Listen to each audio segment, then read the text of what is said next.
Friends, आज हम बात करेंगे 5 ऐसे कारणों की जिनकी वजह से कोई भी एमएलएम बिज़नेस को छोड़ता है। वैसे देखा जाए तो ये बिज़नेस बहुत ही शानदार बिज़नेस है। यहाँ पर सिर्फ़ पैसे कमाने की बात नहीं है, पर पैसे के अलावा ऐसी बहुत सारी स्किल्स आदमी के अंदर डेवलप हो जाती हैं जो किसी और पर्टिकुलर इंडस्ट्री में या किसी और पर्टिकुलर क्षेत्र में डेवलप नहीं हो सकती। तो चलिए फिर भी हम जानते हैं कि लोग एमएलएम को क्यों छोड़ देते हैं। व्हाट आर द रीजंस जिनके कारण लोग एमएलएम इंडस्ट्री को छोड़ देते हैं। 5 ऐसे कारणों के बारे में आज हम चर्चा करेंगे। 5 reasons to quit MLM industry. क्यों लोग इतनी अच्छी, इतनी बेहतरीन इंडस्ट्री को छोड़कर चले जाते हैं। 5 ऐसे कारण। पहला कारण जो सबसे ज़्यादा इंपॉर्टेंट है, इसको मैं बोलता हूँ लॉटरी मेंटलिटी। लॉटरी मेंटलिटी यानी कि लॉटरी की मानसिकता के साथ लोग यहाँ पर आते हैं। उनको एक रात में चमत्कार वाली फीलिंग होती है। उन्हें लगता है कि एक रात में हमारे साथ कोई चमत्कार हो जाएगा। और इसका सबसे बड़ा कारण यह है कि जब इस इंडस्ट्री के अंदर उनको इंट्रोड्यूस कराया जाता है तो उनको बहुत सारी ऐसी बातें बताई जाती हैं जिनको सोच के उनको ये लगने लगता है कि वो यहाँ से बहुत जल्दी सफलता हासिल कर लेंगे। जैसे कि कई बार नेटवर्क मार्केटिंग के सेमिनार्स में या नेटवर्क मार्केटिंग की मीटिंग्स में बहुत सक्सेसफुल लोगों के चेक्स दिखाए जाते हैं। 10-10 लाख रुपए, 15-15 लाख रुपए के चेक दिखाए जाते हैं। उनकी गाड़ियाँ दिखाई जाती हैं। तो नॉर्मली वहाँ पे जो व्यक्ति पहली बार आया होता है उसको ये लगता है कि ये इंडस्ट्री कोई शॉर्टकट है पैसे कमाने का। यहाँ एक रात में चमत्कार होगा, यहाँ मैं बहुत जल्दी अमीर बन जाऊँगा या मेरे साथ कोई चमत्कार हो जाएगा।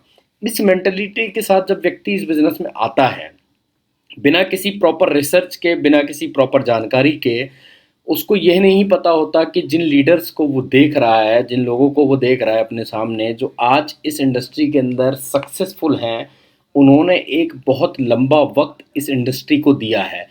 बिना संघर्ष के या बिना स्ट्रगल के किसी भी इंडस्ट्री के अंदर रातों रात सफलता को प्राप्त नहीं किया जा सकता। चाहे वो एमएलएम इंडस्ट्री हो, चाहे वो फिल्म इंडस्ट्री हो, चाहे वो पॉलिटिक्स हो, चाहे वो बिजनेस हो, कोई किसी भी जगह पर रातों रात सफलता नहीं पाई जा सकती। ये लॉटरी मेंटलिटी जो है ये व्यक्ति को एमएलएम को छोड़ने पे मजबूर कर देती है, क्योंकि जब 4 महीने, 5 महीने, 6 महीने काम करने पे उसको रिजल्ट नहीं मिलते हैं तो वो हताश हो जाता है और उसको दूर दूर तक उम्मीद की कोई किरण नहीं नज़र आती और उसको लगता है कि शायद ये बिज़नेस बेकार है, तो इस बिज़नेस को वो छोड़ देता है। तो मैं हमेशा उन लोगों को ये सलाह दूंगा जो इस इंडस्ट्री के अंदर नए हैं या जिन्होंने अभी काम करना शुरू किया है, आपको ये समझना पड़ेगा कि कोई भी इंडस्ट्री आपको रातों रात सफल नहीं बना सकती। आपको एक लंबा समय इस इंडस्ट्री के अंदर देने के लिए तैयार रहना चाहिए। चाहे वो समय 3 साल का हो, चाहे वो 4 साल का हो, चाहे वो समय 5 साल का हो। और कहीं ना कहीं आपको ये भी समझना है कि इस इंडस्ट्री के अंदर कामयाब होने के लिए जिन चीज़ों की आवश्यकता है या जिन क्वालिटीज़ की या जिन स्किल्स की मुझे ज़रूरत है, मैं अपने अंदर वो स्किल्स डेवलप करूँगा। अगर आप ये सब चीज़ें समझ के, सोच के अच्छी तरीके से इस इंडस्ट्री में अपना करियर बनाने के बारे में सोचेंगे, तो आपको यहाँ से निराशा मिलने की संभावनाएं कम हैं। और कहीं ना कहीं आपको एक चीज़ और अपने माइंड में रख के चलना है कि पैसे के साथ साथ मुझे इस इंडस्ट्री में बहुत कुछ सीखने को मिल रहा है। ये इंडस्ट्री मेरे स्किल्स को डेवलप कर रही है और ये स्किल्स जो एक बार डेवलप हो जाएंगे ये हमेशा मेरे साथ पूरी ज़िंदगी मेरे काम आएंगे।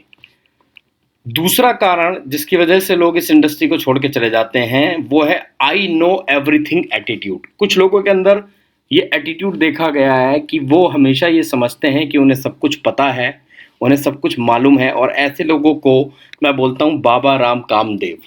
दैट मीन्स कि वो बाबा बन जाते हैं और उन्हें लगता है कि मुझे सब कुछ पता है। बाबा बनने का मतलब है कि कहीं ना कहीं वो अपने माइंड में ये सोच के बैठे हैं कि हमें सब कुछ पता है और यहाँ सीखने के लिए हमारे पास कुछ ज़्यादा नहीं है। और जब किसी सीनियर व्यक्ति के द्वारा उन्हें कुछ सिखाने की कोशिश की जाती है तो वो वहाँ पे अपना दिमाग लगाना शुरू कर देते हैं। यहाँ पे ये रिक्वेस्ट मैं करूँगा कि आपको आई नो एवरीथिंग का एटीट्यूड छोड़ना पड़ेगा, क्योंकि इस इंडस्ट्री में हर दिन, हर घंटे आपको कुछ नया सीखने को मिलेगा। तो आपके अंदर लर्निंग एटीट्यूड का होना बहुत ज़रूरी है। बिना इस एटीट्यूड के अगर आप इस इंडस्ट्री में काम करने आ गए हैं तो आप गलत इंडस्ट्री में हैं। जी हाँ, बिल्कुल सही सुना आपने, आप गलत इंडस्ट्री के अंदर आ गए हैं।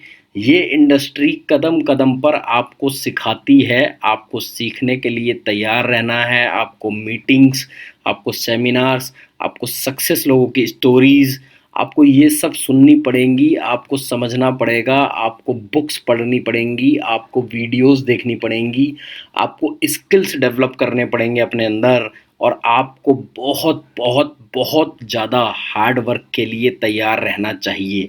यहाँ पर कुछ भी फ्री में नहीं मिलता। भले ही ये इंडस्ट्री बहुत सारी चीज़ें आपको दे सकती है, लेकिन ये आपसे भी उतनी ही मेहनत और उतने ही हार्ड वर्क की डिमांड करती है। ये आपसे उतनी ही लर्निंग की डिमांड करती है। अगर आप ये सब चीज़ें नहीं करेंगे तो आप इस इंडस्ट्री को छोड़ देंगे। तो जिन लोगों का ये एटीट्यूड होता है कि मुझे सब कुछ पता है, वो इस इंडस्ट्री के अंदर ज़्यादा दिनों तक नहीं टिक पाते, और एक ना एक दिन वो इस इंडस्ट्री को छोड़ के चले जाते हैं। उसके बाद हो सकता है वो इस इंडस्ट्री के बारे में बहुत सारी गलत बातें बोलें या लोगों को भी मिसलीड करें, लेकिन आपको ये समझना है कि ऐसे एटीट्यूड के लोग कहीं पर भी कामयाब नहीं हो सकते। एमएलएम तो छोड़ो, अगर वो किसी और काम के अंदर भी जाएंगे तो वो वहाँ कामयाबी नहीं पा सकते, क्योंकि हर जगह उन्हें अपने आप को जीरो करके सीखना पड़ेगा। अगर वो जीरो करेंगे अपने आप को तो ही वो कामयाब हो पाएंगे, लेकिन ये आई नो एवरीथिंग वाले एटीट्यूड की वजह से लोग इस इंडस्ट्री को छोड़ जाते हैं। तीसरा जो कारण है वो है अनस्टेबल पर्सनैलिटी, और अगर मैं हिंदी में बात करूं तो मैंने ऐसे लोगों को एक नाम दिया है, ताक झांक बाबू। अनस्टेबल पर्सनैलिटी, ऐसे लोग जिनका माइंड जो है वो स्टेबल नहीं रहता, वो ताक झांक करते रहते हैं। उन्हें कभी कोई चीज़ अच्छी लगती है, उन्हें कभी कोई दूसरी चीज़ अच्छी लगती है, उन्हें कभी कोई तीसरी चीज़ अच्छी लगती है, उन्हें कभी कोई चौथी चीज़ अच्छी लगती है, और वो हमेशा इधर उधर ताका झांकी करते रहते हैं। ये अनस्टेबल मेंटल एटीट्यूड की वजह से ये लोग इस इंडस्ट्री को जल्दी छोड़ जाते हैं। थोड़े टाइम के बाद इन्हें कोई और चीज़ अच्छी लगने लग जाती है, उसके थोड़े टाइम के बाद इन्हें कोई और चीज़ अच्छी लगने लग जाती है। इस तरीके से ये एक जगह पे स्टेबल नहीं रह पाते, और ये ताक झांक मेंटलिटी जो है ये आपको इस बिज़नेस में कामयाब नहीं होने देती, और ताक झांक मेंटलिटी की वजह से लोग इस बिज़नेस को छोड़ के चले जाते हैं। मैं एक छोटी सी यहाँ पे कहानी आपको सुनाना चाहूँगा। एक व्यक्ति एक गांव के अंदर रहता था, और वहाँ पे कोई बहुत ही फेमस पर्सनैलिटी और बहुत ही ज्ञानी व्यक्ति आए हुए थे। उस गांव में पानी की बहुत कमी थी, और वो व्यक्ति चाहता था कि पानी की कमी दूर हो जाए। और जब पानी की कमी की बात उसने बाबा जी को बताई, तो बाबा जी ने उसको एक उपाय बताया कि तुम्हें एक गड्ढा खोदना पड़ेगा, और कम से कम 100 फीट का गड्ढा अगर आप खोद लोगे तो आपको मनचाहा पानी मिल जाएगा। जितना पानी आप चाहते हैं उतना पानी मिल जाएगा। आपकी पानी की कमी हमेशा हमेशा के लिए दूर हो जाएगी। उस व्यक्ति ने पूरी मेहनत करी, और पूरी मेहनत करने के बाद 100 फीट का गड्ढा जब उसने खोदा और गड्ढा तैयार हुआ, तो उस गड्ढे के अंदर से पानी आने लगा, और उस गांव में पानी की समस्या हमेशा हमेशा के सॉल्व हो गई। लेकिन कुछ दिनों के बाद एक पड़ोसी गांव से, जो कि सूखाग्रस्त था उस गांव की तरह ही, उसका दोस्त उसके पास आया मिलने के लिए, और उसने उससे पूछा, यार तूने ऐसा क्या किया जिसकी वजह से तेरा जो कुआं है वो पानी से भर गया, और तेरी पानी की समस्या हमेशा हमेशा के लिए सॉल्व हो गई? तूने ऐसा क्या किया? तो उसने बाबा के द्वारा जो बताई गई बात थी वो अपने दोस्त को बताई, और उसको भी सलाह दी कि वो 100 फीट का गड्ढा एक जगह पर खोदे। उसका दोस्त उसकी ये सलाह मानकर अपने गांव वापस चला गया, और उसने वहां पर जाके गड्ढा खोदने की तैयारी शुरू कर दी। गड्ढा खोदते गया, खोदते गया, खोदते गया, खोदते गया, खोदते गया, खोदते गया। ठीक है। इस बात को बहुत टाइम हो गया, और दोनों दोस्तों के आपस में कोई बात नहीं हुई। कुछ टाइम के बाद ये पहला वाला व्यक्ति दूसरे वाले दोस्त के पास गांव में गया, और उसने देखा कि यार वहाँ पे अभी भी वही सूखे की कंडीशन है। तो उसके दोस्त से उसने बात करी, क्या मैंने जो तुझे बताया था तूने वो काम नहीं किया? तो वो बोला, यार मैंने काम तो किया लेकिन मुझे सफलता नहीं मिली, मुझे पानी नहीं मिला। तो उसने बोला, ऐसा कैसे हो सकता है कि तुझे पानी नहीं मिला? ऐसा हो नहीं सकता, तू मुझे वो जगह दिखा। जब वो अपने दोस्त को उस जगह पर लेके गया और उसने देखा, तो उस जगह पर उसके दोस्त ने 10 फीट के 10 गड्ढे खोद रखे थे। ये देखते ही दूसरा दोस्त पागल हो गया, और उसने बोला, अबे बेवकूफ, मेरा मन कर रहा है कि मैं अपना सर फोड़ दूं। ये क्या किया तूने? तुझे मैंने 100 फीट का एक गड्ढा खोदने को बोला और तूने 10-10 फीट के 10 गड्ढे खोद दिए। यही मैं कहना चाहता हूं उन लोगों से जो अनस्टेबल पर्सनैलिटी हैं या जो ताक झाग बाबू हैं कि आपको एक ही जगह पर 100 फीट का गड्ढा खोदना है। 10 फीट के 10-10 गड्ढे खोदने से पानी नहीं निकलेगा।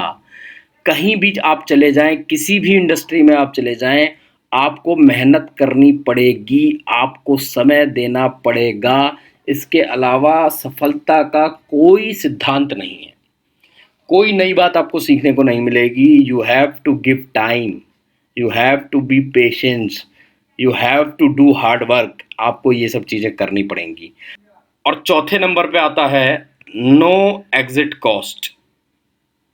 क्योंकि इस बिजनेस के अंदर कोई एग्जिट कॉस्ट नहीं होती। इसको हम इस तरीके से समझते हैं कि अगर किसी व्यक्ति ने कोई बिजनेस शुरू किया जो कि एमएलएम नहीं है, एक ट्रेडिशनल बिजनेस है, तो वहां पर उसको कुछ ना कुछ इन्वेस्टमेंट करना पड़ता है, चाहे वो लाख रुपए हो, चाहे वो 2 लाख रुपए हो, चाहे वो 5 लाख रुपए हो, चाहे वो 10 लाख रुपए हो।